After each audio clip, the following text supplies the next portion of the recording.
The Arctic night was not merely dark. It was a profound, consummate negation of light. It was a sheet of endless black, a void so absolute it seemed to swallow the very concept of vision. The world above the ice cap was a monochrome desert of shifting pressures and lethal cold, where the wind sculpted dunes of snow over a frozen ocean 100 feet thick. Below, in the silent, ink-black water, the American fast-attack submarine USS Shadowfax moved with a predator's grace. Her hull, a streamlined cigar of HY-80 steel, was anechoic tiling absorbing sound, a ghost in the oceanic machine. To her crew of 127 men, this was the pinnacle of Cold War service, a routine patrol beneath the frozen roof of the world, a slow, careful glide in the ultimate hiding place, where the groaning, cracking, and thunderous reports of the ice pack above provided perfect acoustic cover. They were the nation's unseen sentinels, holding a silent line against another silent sentry somewhere in the same frozen darkness. Lieutenant Commander James Thorne stood in the control room, a space bathed in the soft, red-tinged glow of instrument lights that preserved night vision. The air carried the familiar, lived-in scent of ozone, sweat, stale coffee, and the faint, ever-present odor of machine oil. The only sounds were the quiet beeps of sonar, the hum of the circulation fans, and the occasional low murmur between the diving officer and his plainsman. On the main sonar display, the world was rendered in cascading green lines and faint blooms of sound. The ice canopy above was a jagged, inverted mountain range of returns, the keels of pressure ridges that could plunge hundreds of feet down, deadly to the unwary. Thorne watched the chart cable, where the navigator meticulously updated their dead reckoning position. Beneath the ice, there were no celestial fixes, no GPS. Their world was one of inertial navigation, subtle desk work, and supreme skill. Con, sonar. Contact fading. Bearing 190. Classify as biologic, likely a pod of belugas. No other contacts, reported Chief Sonar Man Riker, his voice calm in Thorne's earphone. Very well, sonar, Thorne replied. The routine was meditative, tense, and profoundly boring all at once. They were listening. Always listening for the telltale ping of active Soviet sonar or the propeller signature, the blade count, of a Victor or Alpha-class submarine that might be shadowing them. But tonight, the Arctic was giving up only its own primordial sounds, the chorus of the ice. The mission packet had been standard. Proceed to designated listening grid Bravo 7, monitor Soviet undersea communication traffic, test new low-frequency hydrophone arrays, and avoid detection. It was a game of blindfolded chess played across a continent's width of ocean. Shadowfax was state-of-the-art, commissioned only 3 years prior in 1975. She carried an S-6G nuclear reactor that could power her for 20 years without refueling, and she was equipped with the most advanced BQQ-5 sonar suite in the U.S. fleet. She was not just a submarine, she was a national asset, a floating piece of technological sovereignty. 2 hours into the watch, it began. It was not an alarm, it was an absence. Con, sonar, I'm losing bottom profile. Some kind of attenuation, like the water's getting thick. Thorne leaned forward. Clarify, sonar. Ambient noise floor is dropping fast, sir. Ice noises are fading. It's not equipment failure. The passives are all green. It's the ocean itself. It's going quiet. A silence deeper than the Arctic's own silence began to envelop them. The groans and roars from above became muffled, then ceased entirely, as if someone had shut a heavy door. The control room crew exchanged glances. This was unnatural. The ocean was never silent. Then the lights on the main tactical panel flickered. Not a power dip. The instrument indicators remained steady, but the digital readouts stuttered, numbers scrambling before snapping back. EM interference, the electronics warfare officer muttered. tapping his console. Massive, coming from everywhere. Before Thorne could order a diagnostic, the Shadowfax shuddered. It was not the sharp concussion of an explosion or the grinding tear of ice. It was a deep, resonant vibration that traveled through the hull, through the deck plates, and into the bones of every man aboard. It felt as if the submarine had been struck by a soft, immense hammer. Coffee mugs slid on tables. A loose clipboard clattered to the deck. "All stations report," Thorne barked. Damage control reported no breaches, no leaks. Reactor was stable. Propulsion was nominal. But something was profoundly wrong.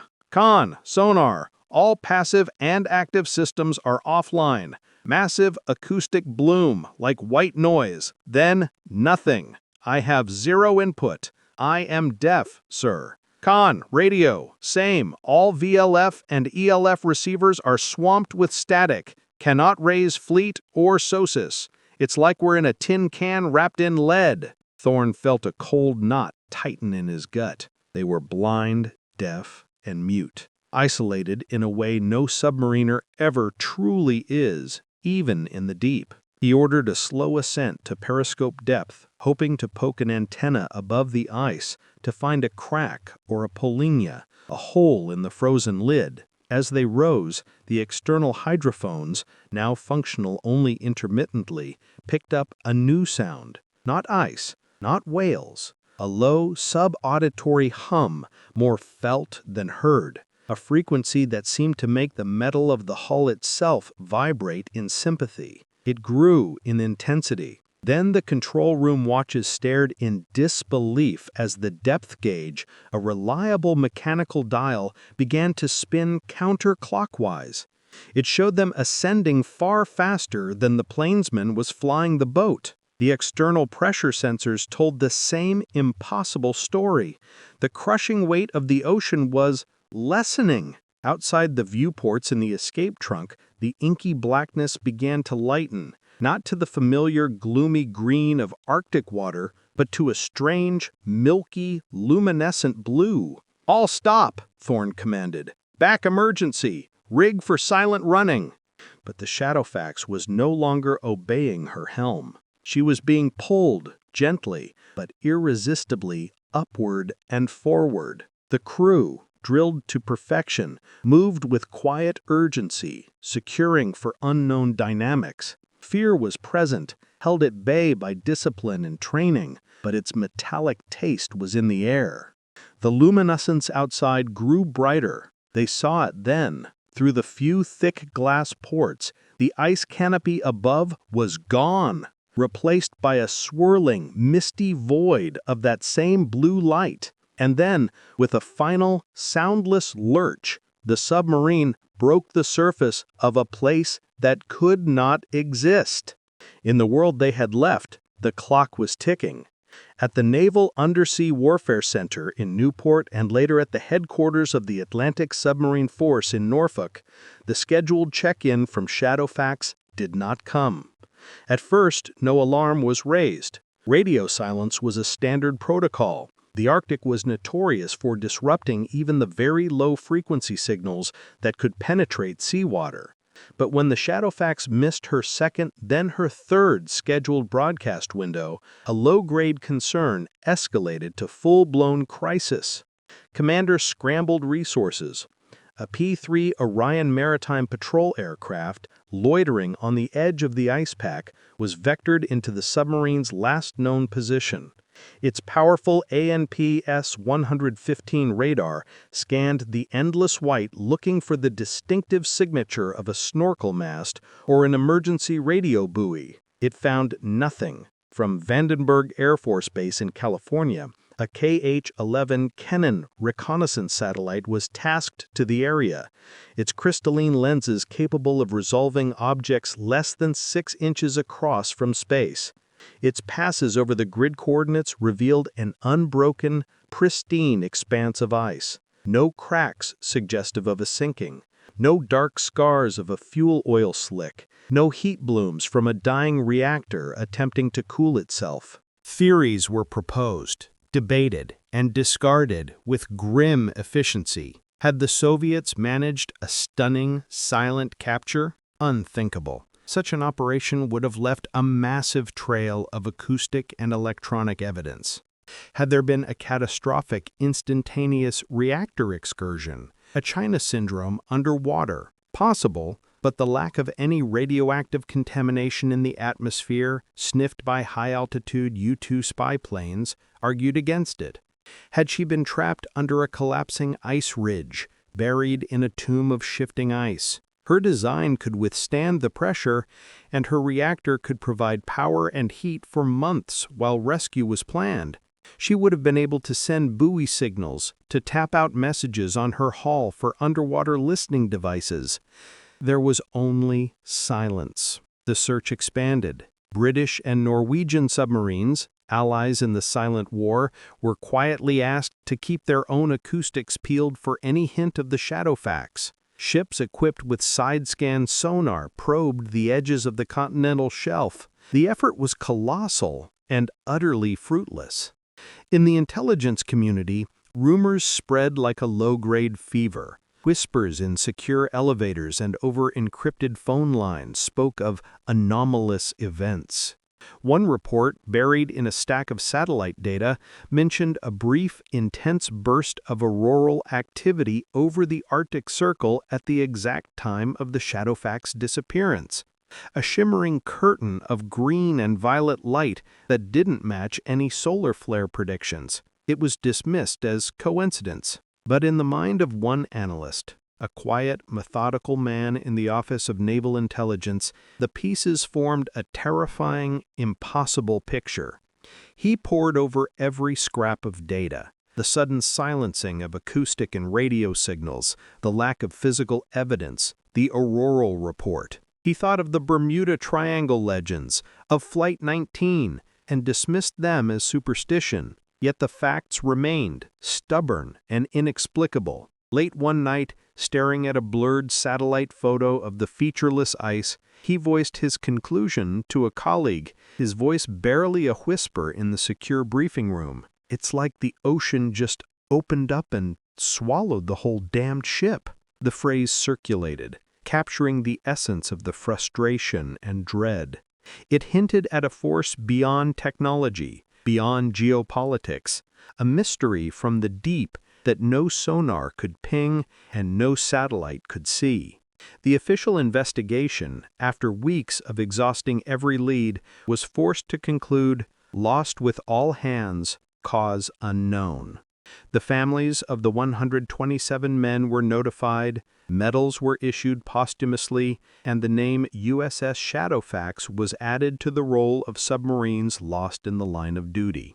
Memorial services were held at Groton, Connecticut with an empty bier, but in classified vaults, the file remained open, a haunting, unresolved chord in the symphony of the Cold War. The submarine was gone, but the mystery was a living thing, waiting in the dark. For the crew of the Shadowfax, the transition was not a destruction, but a displacement. One moment they were in the crushing, frozen dark of the Arctic deep. The next, they were floating, eerily steady, on the surface of an unknown body of water. Commander Thorne stood at the periscope pedestal, his eye pressed to the lens, his body rigid with disbelief. The control room crew watched him, waiting for a report that would make sense of their senses. Thorne's voice, when it came, was carefully controlled, stripped of all emotion. Scanning. "There's no ice. I see a coastline, mountains, high snow-capped peaks, thick vegetation down to the water's edge. Jungle, looks like. The sky is overcast but bright. Sea state is calm. Water is a deep blue-green." He paused. A long, heavy silence. "This is not the Arctic Ocean." A murmur rippled through the control room. It was impossible. They had been under the ice for days. Even at flank speed, they could not have traveled to a temperate zone in a matter of hours. "Atmosphere is breathable, pressure normal," reported the chief of the boat from the environmental controls panel. "External temperature is 72 degrees Fahrenheit. The number was a physical blow. 72 degrees, a pleasant spring day. It was a temperature unimaginable in the world they had occupied just minutes before. "Raise the radio mast," Thorne ordered, his mind racing through protocols for being hopelessly lost. "All bands, broadcast our identity and request bearings. Low probability of intercept now, just get a signal out." The radio room worked frantically, but every frequency, from military UHF to civilian AM, yielded only a hiss of empty static. No voices, no Morse, no navigation beacons. The silence on the airwaves was as profound as the silence that had preceded their arrival. Thorne ordered a small armed deck party to topside. Clad in light gear, they emerged from the sail into the warm, humid air. The smell hit them first. The rich, loamy scent of soil and rotting vegetation, the salt kang of a tropical sea, utterly alien after the sterile, metallic atmosphere of the ship and the frozen Arctic. They stared, weapons slacked in their hands. The Shadowfax floated in a wide, sheltered bay. The water was crystal clear, revealing colorful coral formations just below the surface. The shoreline was a riot of green, towering, unfamiliar trees with broad leaves, tangled vines, and brilliant flashes of bird plumage. The mountains behind were majestic, volcanic in shape, their peaks wreathed in clouds. The sky was a soft, pearly gray. There was no sign of human habitation. No smoke, no structures, no cleared land. It was a pristine, untouched wilderness. Back inside, the navigator, working with star fixes from a hurried celestial shot the night before, once they'd realized the sunset in the wrong place, had produced a frantic, revised calculation. He checked and rechecked it, his face pale. "Captain," he said, his voice unsteady, "according to the stars, our position is approximately 15 degrees south latitude, 75 degrees west longitude." Thorne leaned over the chart. The coordinates placed them in the Pacific Ocean, off the western coast of South America, thousands of miles, through the Panama Canal and half the length of the continent from their last known position in the Arctic. "That's impossible," the XO stated flatly. "The stars don't lie, sir," the navigator replied, his eyes haunted. A new kind of silence descended on the Shadowfax. It was the silence of a paradigm shattered. The rules of navigation, of physics, of geography had been rewritten in the span of a strange vibration and a luminous blue haze. They were not just lost, they were transposed. Days turned into a week. The submarine became a self-contained island of American technology adrift in a prehistoric seascape. They conserved reactor power, ran on minimal systems, and sent out daily patrols in inflatable rafts to survey the coastline and collect samples. The biological specimens brought back, insects, leaves, water samples, were like nothing in the ship's reference manuals. The fish teeming in the bay were recognizable in form, but alien in their vivid, exaggerated colors and patterns. The crew's discipline held, but a surreal, dreamlike quality permeated their existence. They were men of the late 20th century, trained for a high-tech war, now castaways in what felt like the world before man. Debates raged in the mess hall. Had they traveled through time? Through some kind of spatial rift? Were they dead? And was this some collective purgatory? The ship's psychiatrist worked overtime trying to ground the men in routine, but the fundamental unreality of their situation was a pressure on the hull of their minds. Then, on the 8th day, Sonar Chief Riker, who had recalibrated his systems to this new quiet ocean, picked up a contact. "Con, sonar. Single screw signature, bearing 085, range 10,000 yards and closing slowly. Cavitation is primitive, rhythmic, nothing like a turbine or a diesel electric. Sounds like oars.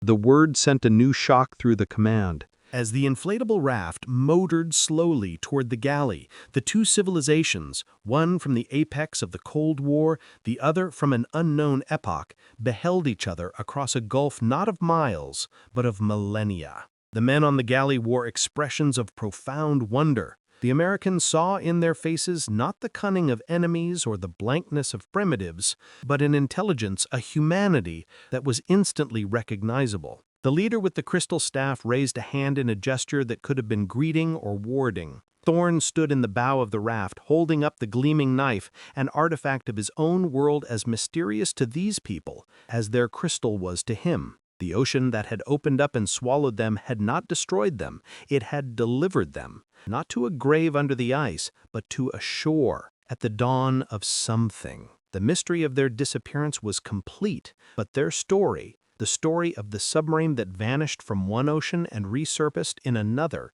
the wrong ocean, in every sense that mattered, was only just beginning. They were now explorers in the truest, most terrifying sense, tasked with navigating a world uncharted by any map and a future written by no historian. The Silent War was over. A stranger, more profound journey had just begun. For the men inside the steel pressure hull of the American fast attack submarine USS Shadowfax, the transition from routine patrol to unthinkable crisis was not marked by a single cataclysm, but by a creeping, systematic unraveling of reality itself. While the world above the ice, the world of tracking stations in Alaska, commanders in Norfolk, and blinking consoles in the Pentagon searched for them with growing desperation, the crew was living a different nightmare. Theirs was a silent, creeping horror, born not of explosion or collision, but of a profound dislocation from the very laws that govern their existence.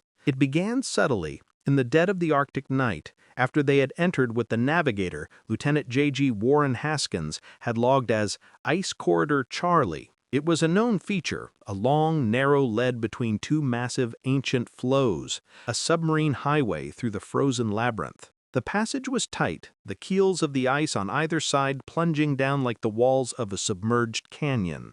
The atmosphere in the control room was one of focused calm. The plainsman's hands were light on the yoke, his eyes fixed on the depth and angle indicators. The diving officer murmured corrections. Commander James Thorne watched the sonar display, where the walls of ice were rendered as jagged, green-tinted cliffs on either side of a clear, dark channel. Then the first anomaly. Con, sonar, ambient water temperature just jumped 0.2 degrees Celsius, reported Chief Riker, his brow furrowed. Localized, right ahead. A minor fluctuation.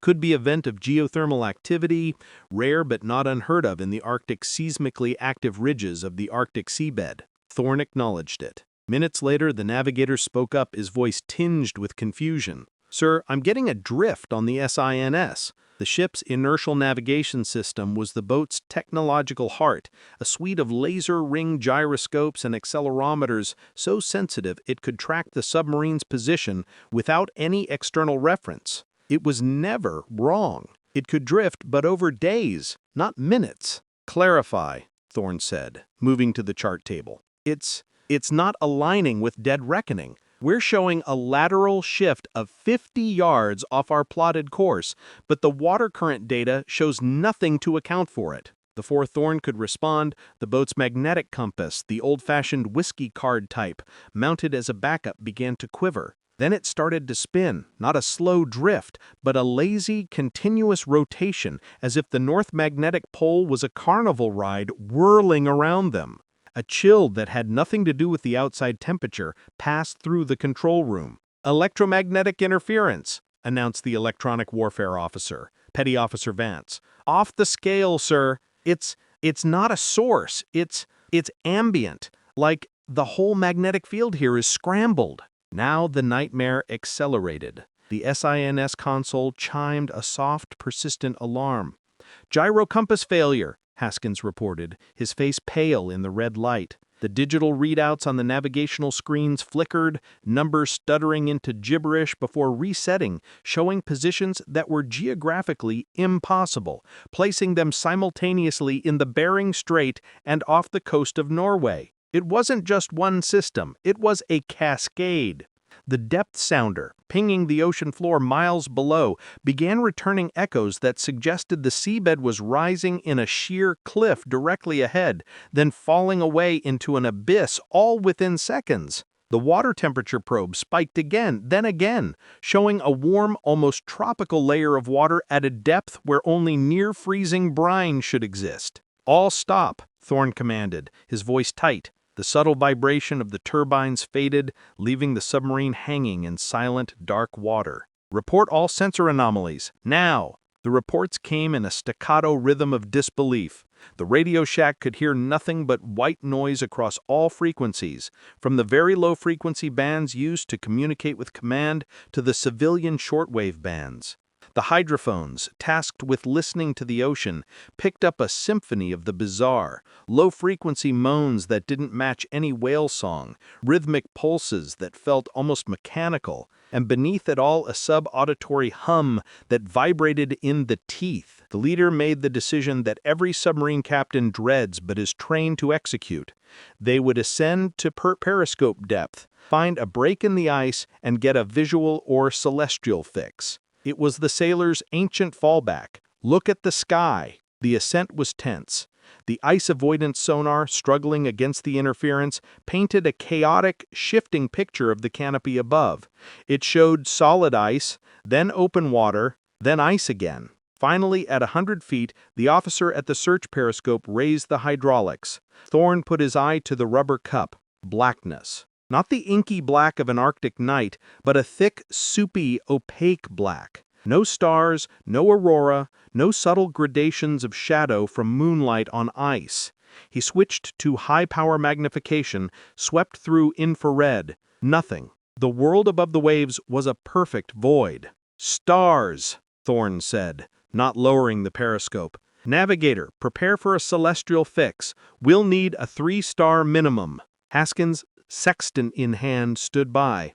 Thorne called out bearings, swinging the periscope across the empty sky. "Looking for Polaris." Nothing. "Sweeping sector." No visual contact. No constellations recognized. His voice grew quieter with each report. He spent 10 minutes methodically scanning every quadrant of the heavens. The sky was not overcast. There were no clouds. It was simply a black dome empty of every familiar point of light. It was as if someone had taken the cosmos and painted over it. He lowered the periscope. The control room was utterly silent. The soft beeps of the remaining functional systems sounded like a countdown. "The stars," Haskins whispered, voicing the terror in every man's heart. "They're gone." Commander Thorne met the eyes of his executive officer, Lieutenant Commander Markham. In that glance was the shared, chilling understanding. This was not a system failure. This was not a localized magnetic storm or a bizarre Arctic phenomenon. The submarine wasn't lost. The entire Arctic, the very fabric of the world they knew, had gone wrong around them. The rules of navigation, of physics, of the celestial order had been suspended. They were adrift, not just in space, but in a pocket of reality that defied all maps and all understanding. The nightmare was not of dying, but of being unmoored from the universe itself. For 48 hours, the USS Shadowfax drifted, a blind ghost in a lightless sea. The crew operated on emergency protocols, conserving power, running silent, and trying to coax coherent data from instruments that behaved like oracles speaking in riddles. The psychological strain was immense. Men jumped at shadows cast by flickering console lights. The ever-present hum from outside, felt in the deck plates, was a constant, teeth-grinding reminder of their alienation. Sleep, when it came, was fitful and haunted by dreams of falling through infinite blackness. It was Chief Sonarman Riker, his patience and skill pushed to the limit, who found the first sign of something that wasn't chaos. He had been manually tweaking the controls of the BQQ-5 sonar suite, bypassing the automated processors that were choking on the interference, listening to the raw acoustic returns with his own experienced ear. "Con, sonar!" His voice crackled over the intercom, hoarse from fatigue and something else. "Awe!" I have a hard return, bearing 020, range 1,500 yards. It's massive, and it's not ice." Thorne was at his side in moments. "Classify." "That's just it, Captain. I can't. It's too smooth, too regular. The return is showing a concave surface. An opening." Riker manipulated the controls, switching to active ping. A sharp pong echoed through the hull, and seconds later, the return painted a picture on the screen that made the men round him stare. It was a near-perfect archway, carved into what should have been the solid 100-foot-thick base of an ice floe. The opening was colossal, easily 200 feet high and 300 across at its base, large enough to fit a skyscraper laid on its side. And within that archway, the sonar beams vanished into echoless void. It was a tunnel. "It goes deep," Riker murmured, as subsequent pings mapped a smooth, downward-sloping passage that extended beyond the range of the single ping. "I'm getting no end return. It's a cavern, and it's big." On the chart, this location was marked as part of the permanent polar pack. There should be nothing but solid, ancient ice all the way down to the seabed, over a mile below. The existence of such a cavity was a geological impossibility. It defied every understanding of glaciology, of ice mechanics. It was a secret room in the house of the world, a room no blueprint had ever recorded. A heated, hushed debate erupted in the control room. The XO, Markham, was adamant. "Sir, it's uncharted. It could be unstable. It could collapse. We have no data. Protocol is clear. We avoid unknown underwater obstructions." The chief of the boat, Master Chief O'Brien, a veteran of 20 years under the sea, scratched his grizzled jaw. "Protocol also says we don't drift until the food runs out, XO. We're blind up here. That," he nodded at the sonar screen, "is a something. Right now we got a whole lot of nothing." Thorne stared at the glowing green archway on the screen. It was a risk of unimaginable proportion. To take a nuclear submarine, a vessel of the United States Navy, into an unmapped, unprobed cave under the ice cap was the stuff of courts-martial under any other circumstances.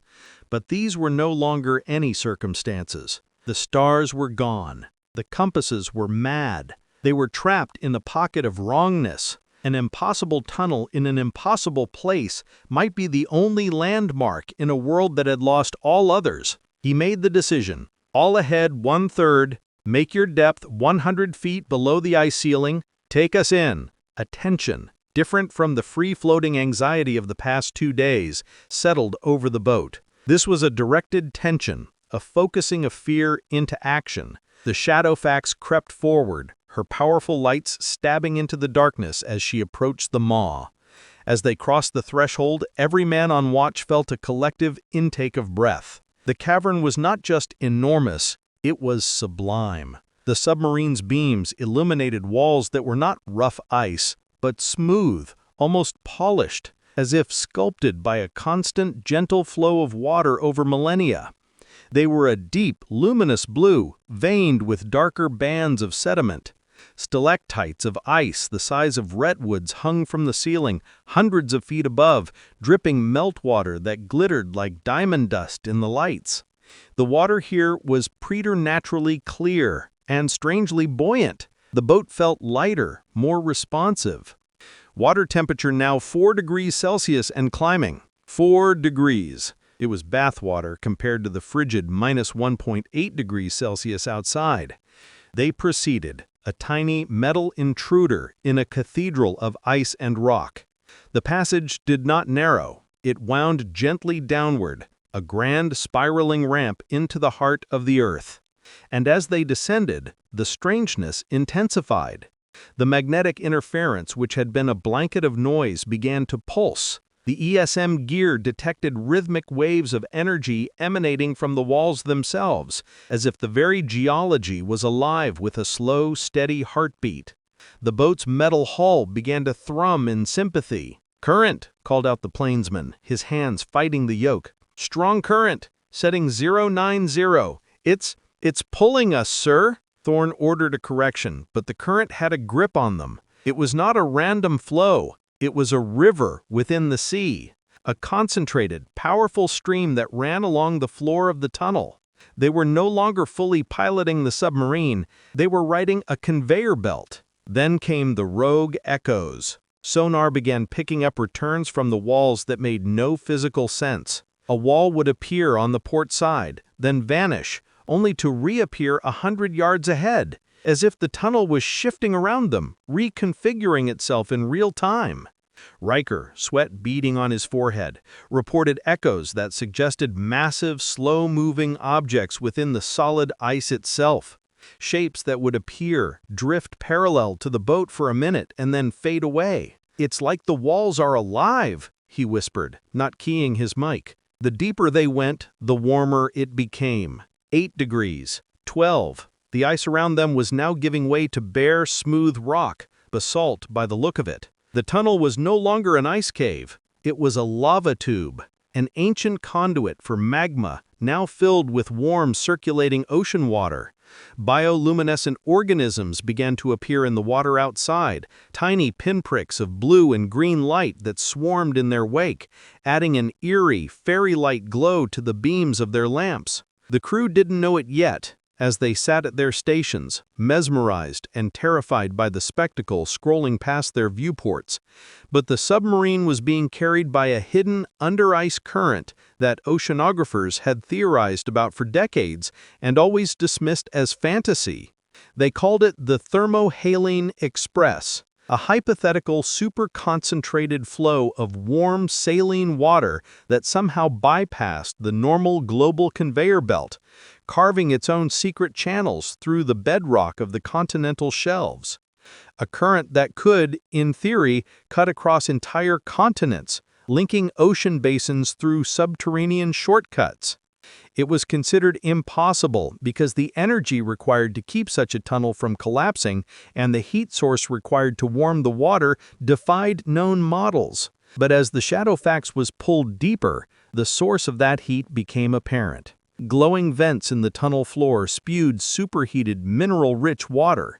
Strange, blind crustaceans, white as bone and large as dinner plates, scuttled along the rocky ledges. The environment was no longer Arctic, or even the familiar deep ocean. It was a lost world, a hidden circulatory system for the planet itself. The journey stretched on for hours, a surreal voyage through the planet's veins. The crew's initial terror slowly transmuted into a numb scientific fascination.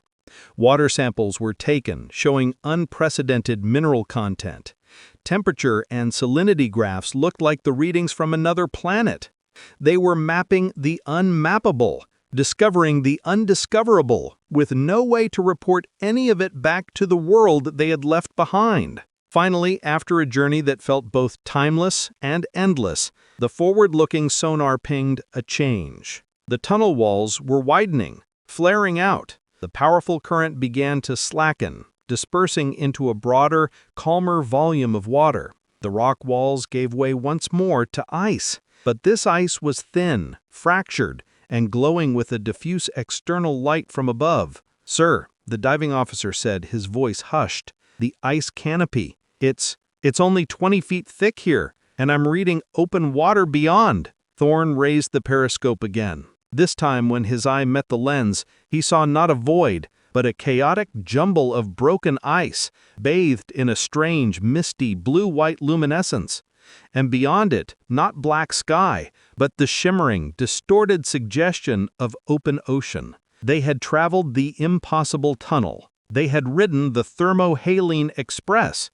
And now they were about to emerge. But into what? The coordinates scrolling on the broken, intermittently functional SINs were nonsensical, placing them somewhere in the South Pacific. It was a reading they all dismissed as the final absurd glitch of their broken systems. "Prepare to surface," Thorne ordered, the weight of command heavier than ever. "Through the ice, find us a Paulinia." As the Shadowfax angled upward, her reinforced sail seeking a weak point in the thin, fragmented ice, none of them could comprehend the truth. The impossible current had done exactly what theory said it could not. It had carried them not just a few hundred miles, but across the very roof of the world, under mountains and continents, through a geothermal labyrinth. They were not in the Arctic anymore. They were about to break into a different ocean, under a different sky, in a world that was, by every measure of their reality, the wrong one. The nightmare journey was over. The greater shock of arrival was about to begin. For nearly 30 hours, the USS Shadowfax had been a ghost. She had existed outside the known world, a silent, blind vessel creeping through a subterranean realm of impossible warmth and shifting echoes. Her crew operated in a state of sustained, high-wire tension, a collective adrenal fatigue tempered only by the ingrained mechanical precision of their training. The air inside the boat grew stale, thick with the scent of ozone from overtaxed electronics and the faint, sour tang of human stress. They monitored their dying systems, watched the fantastical geology slide past their viewports, and waited for an end to the tunnel that had no right to exist. Finally, the forward-looking sonar pinged a change that was not another bizarre echo, but a definitive, physical terminus.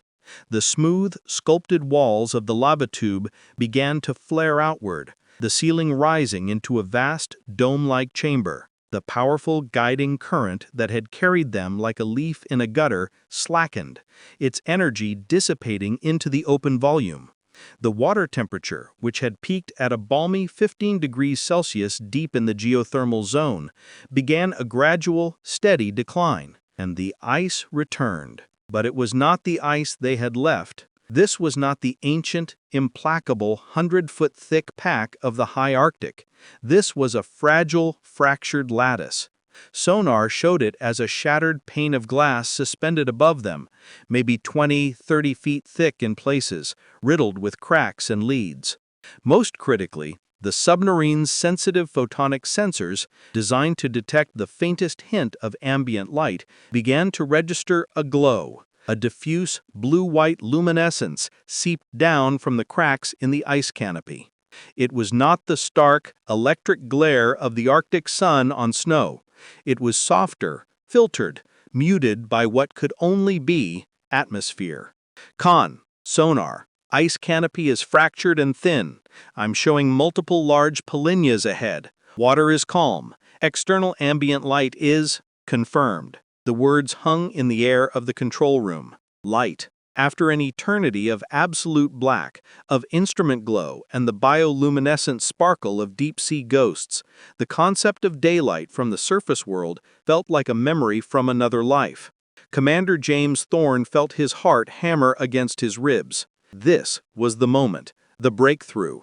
All stop. Maintain depth 50 feet below the lowest ice keel. Up periscope. The hydraulic whine of the search periscope breaking the surface seal was the most welcome sound he had ever heard. He put his eye to the lens, his hands gripping the handles. The world that swam into view was blurred by water droplets and the distortion of the periscope's column, but it was unmistakably, devastatingly wrong. He did not see the cracked, blinding blue-white glare of the Arctic under a pale sun. He did not see the sharp, geometric shadows of pressure ridges. He saw a rolling gray-green sea, shrouded in a blanket of warm, clinging fog. The fog was not the icy mist of the polar sea. It was thick, woolly, and moved with a languid tropical torpor. Through occasional rents in the vapor, he saw a distant, dark smudge on the horizon, a coastline. Not the flat, barren littoral of the Arctic, but a rising, mountainous silhouette, shrouded in what looked like dense green vegetation. And the waves. Thorne stared, his navigator's mind rejecting the evidence of his eyes. The long, low swell was coming in from the east. In the Arctic Ocean, the predominant swell patterns were from the north and west, driven by the gyre of the Beaufort Sea. This was a different ocean's rhythm. Captain, Executive Officer Markham's voice was tentative. Thorne didn't answer immediately. He rotated the periscope a full 360 degrees. No ice, only fog, open water, and that haunting, impossible coastline. He lowered the scope, his face a mask of controlled shock. "There's no ice," he said, his voice flat.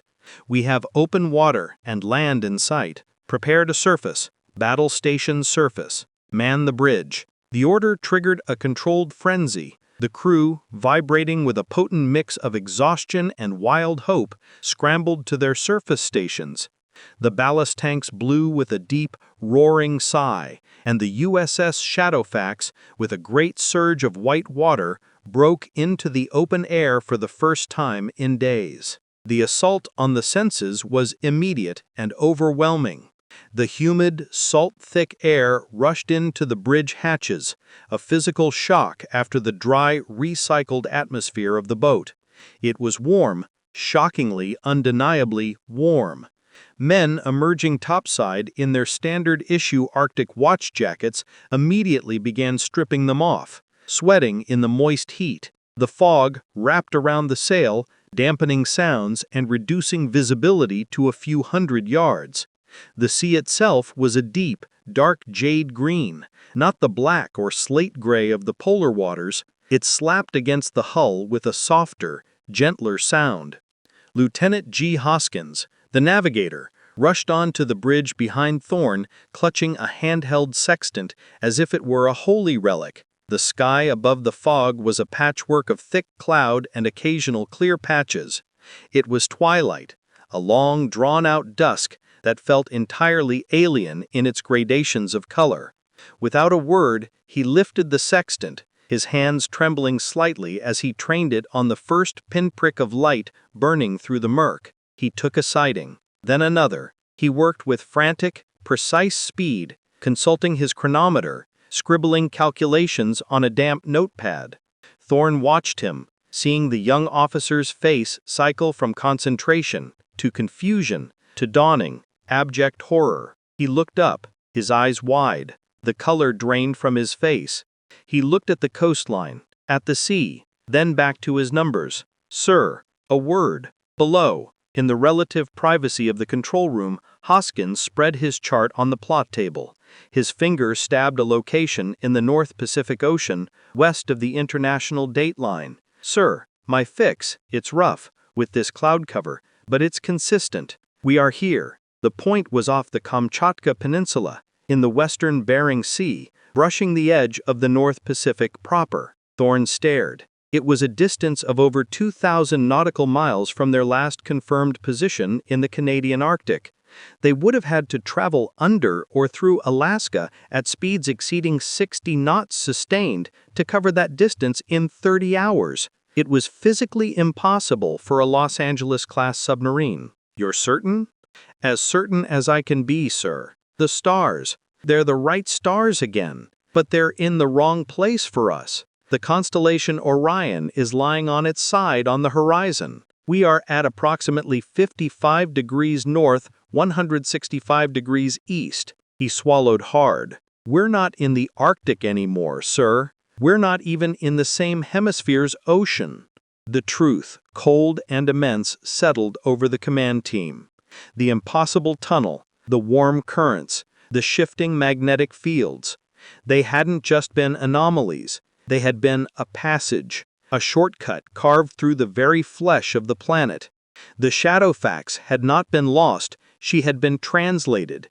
She had resurfaced in the North Pacific, near the coast of Asia, thousands of kilometers from where the world thought she was, and where, by every law of physics and geography, she should have been resting in a crushed metal grave under the polar ice. But as the contact's radar signature was analyzed, a more terrifying pattern emerged. Its dimensions and profile, fed through the Navy's classification software, matched a Los Angeles-class submarine. The only U.S. Los Angeles-class boat unaccounted for in the Pacific Fleet was the Shadowfax, and she was supposed to be thousands of miles away, under the Arctic ice, possibly lost with all hands. Panic, cold and razor-sharp, rippled through the upper echelons of both NATO and the USSR. In Moscow, the sudden, unauthorized appearance of a top-tier American attack submarine off the coast of Kamchatka, one of the most sensitive Soviet military regions, home to ballistic missile submarine bases and vast testing grounds, was read as a brazen, inexplicable provocation. The Politburo was briefed. Had the Americans developed a new, undetectable propulsion system? Was this the prelude to a surprise attack, a decapitation strike. Within hours, Soviet long-range aviation regiments were placed on high alert. Tu-95 Bear bombers, armed with anti-ship missiles, were scrambled from bases in Petropavlovsk. A flotilla of Soviet destroyers and attack submarines began to converge on the Shadowfax's last reported position. In Washington and Pearl Harbor, the panic was of a different, more paranoid flavor. The prevailing terrifying theory was that the Shadowfax had been captured. The Soviets had somehow snatched the boat from under the ice, boarded her, and now a compromised U.S. submarine, possibly with American crew under duress or even Soviet sailors at the controls, was attempting to enter U.S. waters. It was a nightmare scenario. The chairman of the Joint Chiefs advised the president that the vessel might need to be destroyed if it could not be secured. The U.S. Navy reacted with fierce urgency. The destroyer USS Kidd, part of a carrier battle group exercising in the North Pacific, was detached and ordered to flank speed towards the contact. Rules of engagement were transmitted. Disable the submarine if it showed hostile intent or attempted to dive. A Seahawk helicopter from the Kidd was the first to arrive, buzzing low over the foggy swells. What they saw through the mist was the USS Shadowfax, moving at a mere 5 knots. Her sail cutting through the green water like a shark's fin. She looked intact. There were no visible signs of damage, no Soviet markings, but she was silent, not responding to hails on any frequency. The Kidd closed in, her crew at general quarters, guns trained on the submarine. Through a loudhailer, the destroyer's captain ordered the Shadowfax to heave to and prepare for boarding. A tense, silent minute passed. Then a figure emerged on the bridge. It was Commander Thorne, looking gaunt and exhausted, but unmistakably in command. He signaled acknowledgement. The boarding party from the Kidd, a mix of armed Marines and intelligence specialists, crossed the heaving gap between the ships in a rigid-hulled inflatable boat. They clambered onto the slippery deck of the Shadowfax, weapons ready, expecting a trap, a fight, or a ghost ship. They found neither. They found a crew on the absolute edge of collapse. The men were pale, dehydrated, their eyes ringed with dark circles, moving with the slow, deliberate care of the profoundly exhausted. But they were unharmed. There were no Soviets, no signs of combat or capture.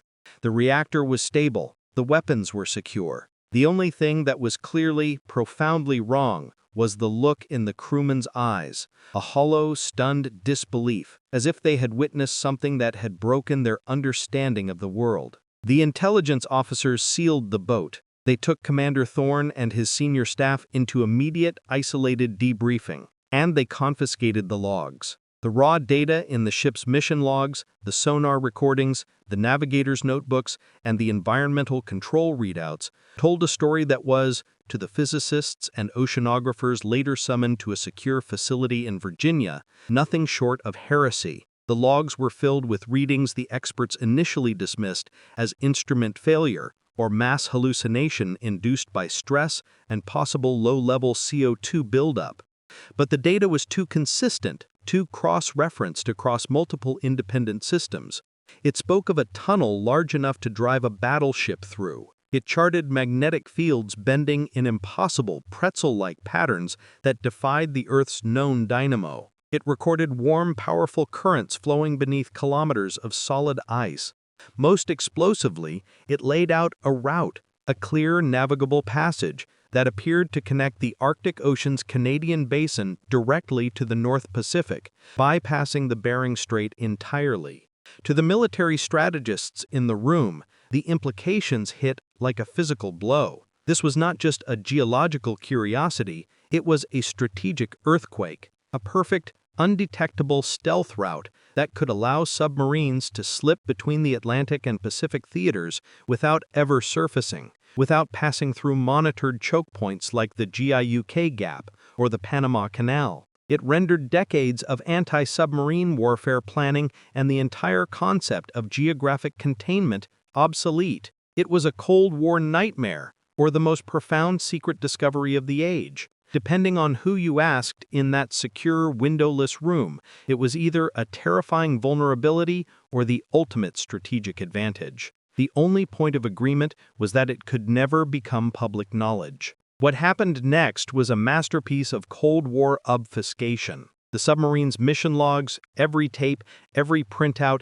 every personal diary were classified at a level above top secret, given a code name that appeared on no budget sheet and in no congressional briefing: Operation Spectre. The crew of the Shadowfax was not welcomed home as heroes. They were quietly, efficiently, and permanently scattered. Within a week, Thorne, Markham, Haskins, and Riker, and every other man found themselves on new assignments, some to desk jobs in landlocked districts, others to submarines on the other side of the world. They were debriefed not by celebratory admirals, but by stern-faced men from agencies with no obvious affiliation, who impressed upon them, in language that was polite but carried the weight of treason charges, the absolute, lifelong necessity of silence. Their story was a national security asset of the highest order, and they were to forget it. Officially, the Navy issued a terse two-paragraph statement. The USS Shadowfax had experienced a severe navigation system failure during its Arctic patrol, compounded by unexpected ice conditions. It had become disoriented and, after a harrowing ordeal, had managed to safely transit to the Pacific. The incident was regrettable, a review was underway, and the crew had performed admirably under difficult circumstances. It was buried on page 6 of the Navy Times. No families were interviewed, no details were explored. Unofficially, in the warrens of Langley and the basement of the Pentagon, analysts pored over the Spectre data.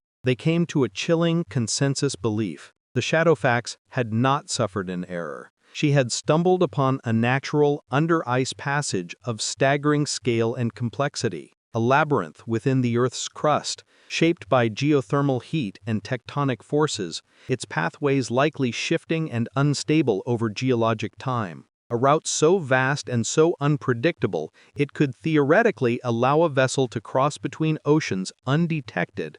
It was not a tunnel in the simple sense, it was a subterranean highway network, with the Thermohaline Express as its main hidden current. This was not a discovery to be celebrated with press conferences and scientific papers. It was a secret to be buried, guarded, and, if possible, weaponized. The immediate and only policy was of absolute denial and exclusion. New navigational warnings were issued for the region of the Arctic where the Shadowfax had vanished. The area was designated a navigation hazard zone, permanent ice instability. It was added to every chart and every submarine's route planning database as a place to be avoided at all costs. No submarine, American or Allied, was ever allowed to enter that grid sector again. It became a forbidden box on the map, a silent, frozen altar to a mystery too dangerous to solve. The scientific curiosity was sacrificed entirely to geopolitical terror. The desire to understand the phenomenon was outweighed by the paralyzing fear of what would happen if the other side